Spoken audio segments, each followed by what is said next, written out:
Hey everyone, this is Mr. Williams. Just wanted to talk to you today about the history of the English language. Really, what we're going to focus on in this first segment is predominantly Old English. We're going to touch a little bit on Middle English, but really our focus today is going to be sort of pre-Old English, Old English, and how it got that way. So, first order of business, when we talk about the different time periods in English, it's broken down generally this way. So you've got Old English, 449 to 1066, Middle English from 1100 to 1500, and then Modern English. Early Modern English is 1500 to 1800, and then from 1800 on would be considered Late Modern English. So we kind of split Modern English in half, but we're really just going to keep it to the English trilogy right there of Old, Middle, and Modern. One of the first things you guys will notice, if I say Old English, and we're going to talk about Old English, you might think we're going to be talking about Shakespeare. However, if you look at your dates and you remember back in ninth grade when you read Romeo and Juliet, Shakespeare was born in about 1563, died in 1610. So he's actually kind of on that early modern English, but he's definitely well into the period we consider modern English.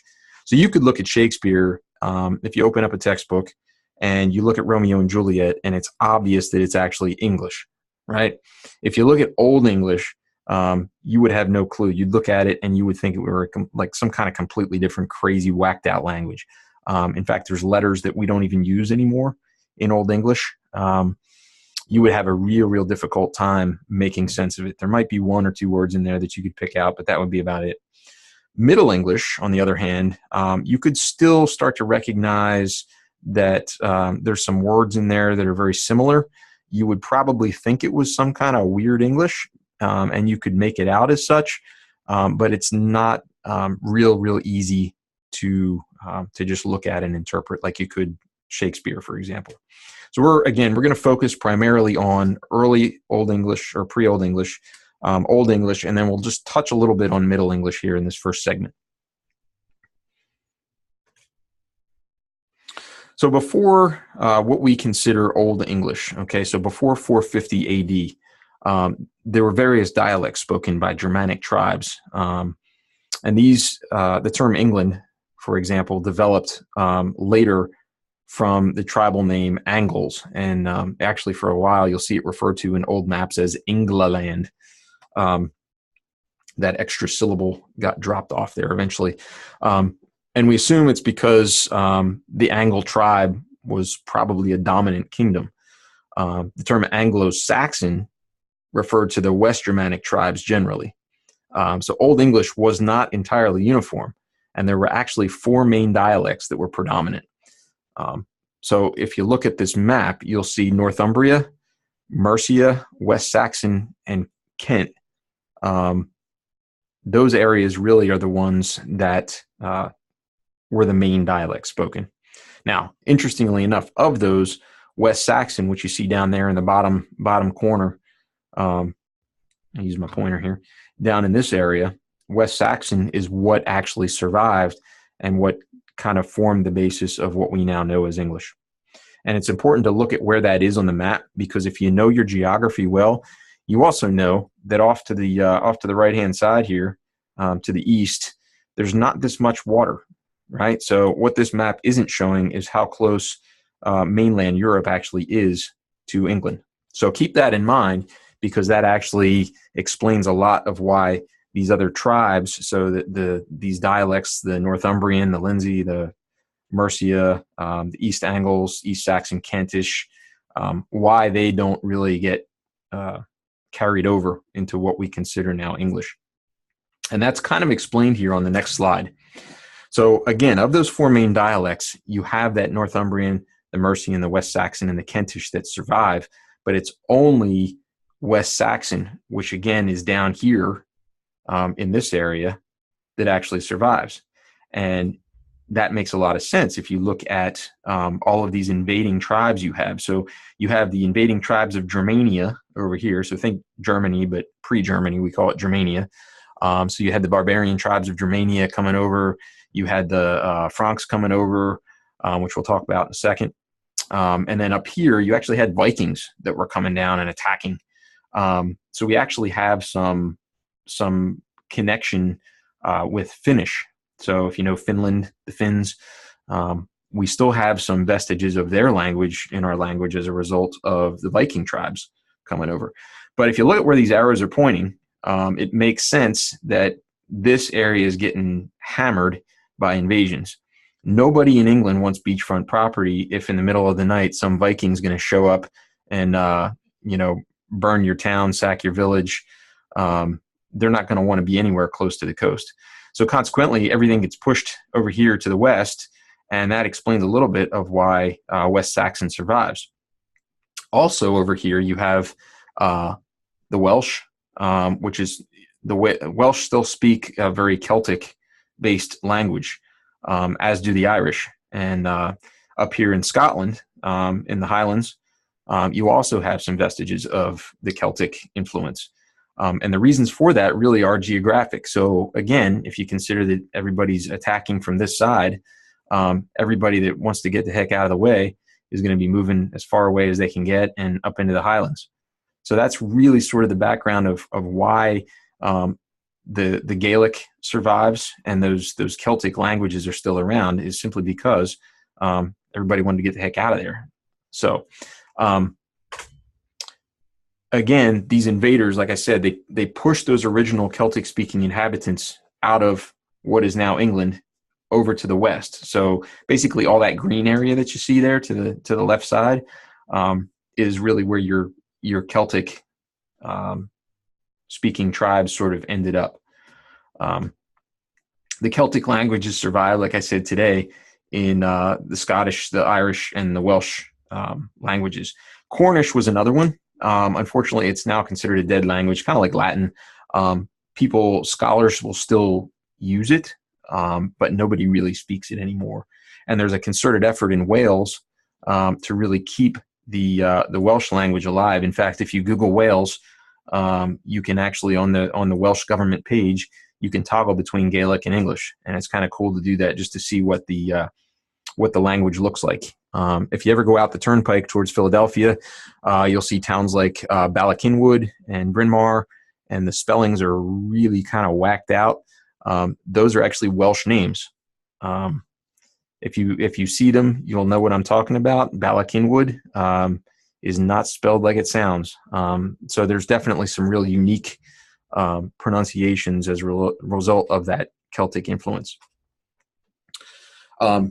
The majority of the English words in our language are actually foreign. They're not actually Old English, and I'll get to that in a second. Really, as you can see here, only about 1/6 of the known English words have descendants surviving today. However, we actually use in our normal language about half of the words that we speak that would be considered Old English. So when you get into the borrowed vocabulary is just that. It's vocabulary. But the skeletal structure of English, words like be, water strong there, for example, those are all Old English.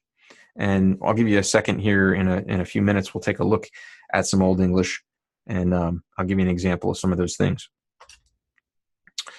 The best known surviving example of Old English is the poem Beowulf. Now, we're going to take a look at Beowulf in class. And again, we generally consider Old English to have lasted just until about 1100. And there's an important reason for that I'm going to talk about in a second. In 1066, we have the Norman Conquest. And that was a real pivotal time in the English language. So here's an example of the Lord's Prayer in Old English. Now, again, you're going to see some words, some letters in here that are completely foreign. All right. However, if you pronounce them out loud, you'll recognize them. So you see words here like, if you remember the Lord's Prayer, Our Father who art in heaven, hallowed be thy name. And you can see Father, okay, who art on Hiofnum, okay, Hiofnum, heaven, right? We can sort of figure that out. To day, okay, forgive us our guiltas, forgive us our debts, as we forgive, okay, and guiltendom would be our debtors, okay, but you can start to see forgive and forgive us our, right here you have four words that initially we would look at that and maybe not recognize it, but if you said it out loud, you could start to make sense of it. So here's where things really change. In 1066, William the Conqueror, Duke of Normandy, invades England. Okay, and this happens in 1066. So a little bit of background on why this invasion takes place. At the time, England's King Edward was getting older and he was about to die, childless. So there was no obvious direct heir to the throne. He eventually kicks the bucket in 1066. Now, with no apparent heir to the throne, he allegedly kind of did a deal and promised it to William sometime around 1051. Sometime between 1064 and 1065, Edward sends his brother-in-law, Harold, who was the Earl of Wessex, to confirm Edward's recognition of William as his heir. Except when King Edward dies in September of 1066, Harold says, hey, this is a pretty good opportunity. He decides to take the throne and declares himself king. So, moral of the story, don't trust your in-laws. Basically, what ends up happening then is, obviously, William's not real happy with this because he knows that he was entitled to the throne. So he says, you know what? Let's saddle up and ride. He comes rolling across what we now know as the English Channel and invades England. Now, keep in mind, he is Old French, right? Attacking Old English. So what you have all of a sudden now is an infusion of the French with the existing English. And it's not for about 300 years before you have another English-born king in that monarchy. So as a result, we get an adoption of a lot of French words into the English language over those several hundred years. And that's the reason why we have a lot of our military terms are basically French. A lot of our legal terms are French. A lot of that vocabulary got adopted from the point where William the Conqueror comes over until those first 300 years go by, and we have an English king who then takes the throne and kind of pulls everything back to English as a basis for legal and official language in England. So the Norman influence really brought Latin. So prior to the Norman conquest, Latin had only been a minor influence in the English language, mainly through vestiges of the Roman occupation. Now, if you know your history at all, you know that the Roman Empire actually extended up into England to a point which we know now as what they call Hadrian's Wall. Interestingly, the Romans actually built Hadrian's Wall to defend against the invading Pict tribes up in kind of the Scottish Highlands. So it was a defensive wall on the part of the Romans. But up until that time, like I said, Latin really hadn't been a major influence. Now, once the French come in, then, like I said, we get that infusion of all of these other Latin-based words. Okay, so once we have the conversion and the introduction of Christianity into Britain in the 7th century, we have these terms like priest, vicar, and mass. Those are all introduced very early on. Now, all of a sudden, you have this wholesale infusion of Latin-based words. Okay, so remember, your Latin languages are what we would now know today as Spanish, French, Italian, Portuguese. They're all based on the original Latin. Okay, so that's why if you hear somebody speaking Italian or French or Portuguese, particularly Spanish and Portuguese, sound very similar. And that's part of the reason why, a large part of the reason why, is that they all derive from Latin. So the influence of the Normans can be illustrated by looking at two words, and this is really interesting. So we got beef and we have cow, right? We sometimes call them beef cows because we've got different kinds of cattle. But we understand that beef and cow, if we're looking at meat, it's kind of the same thing, right? Beef was commonly eaten by the aristocracy, and that derives from the Anglo-Norman, while the Anglo-Saxon commoners who tended to the cattle retained the Germanic word cow.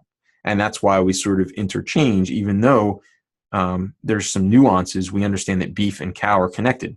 They're from two different languages. Legal terms such as indict, which is a vocab word that you guys either will be going over or have gone over, jury and verdict have Anglo-Norman roots because the Normans ran the courts, right? This is, they're in charge of everything from the top down. The split where words commonly used by the aristocracy have Romanic roots, and words frequently used by the Anglo-Saxon commoners, where they have Germanic roots, that can be seen in a lot of different other examples too, which we'll talk about in class. So really, it wasn't until the 14th century, so 300 years later, when King Henry IV becomes the first king of England since the Norman conquest, since William the Conqueror comes over and Edward had died,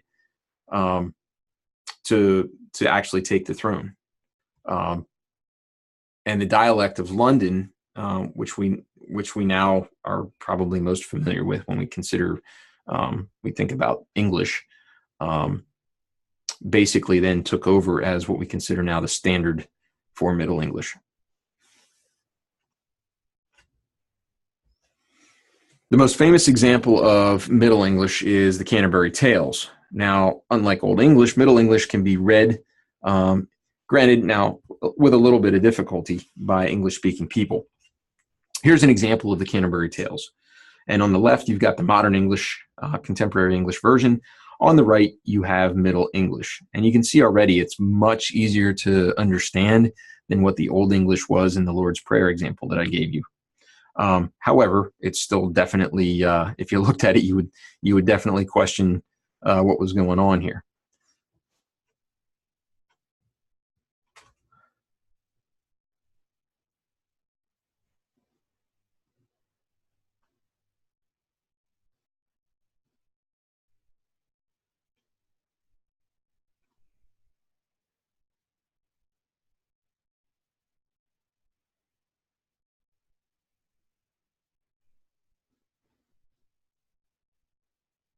All right, the next thing I want to talk to you about here is the Great Vowel Shift. Now, this was a change in pronunciation that started around 1400, and technically it's still going on, although the shift really happened, the majority of it happened very early on. And it really kind of separates Middle and Modern English, although, like I said, the shift is still somewhat occurring. Now, it happened pretty quickly, and if you think about really that time period from 1400 to 1500, for something to happen in a century, in 100 years, that's a pretty big shift. Basically what happens is vowel sounds get shorter. Although the change, like I said, it's considerably more gradual now. Pronunciation has shifted significantly from about 1400 right through 1500.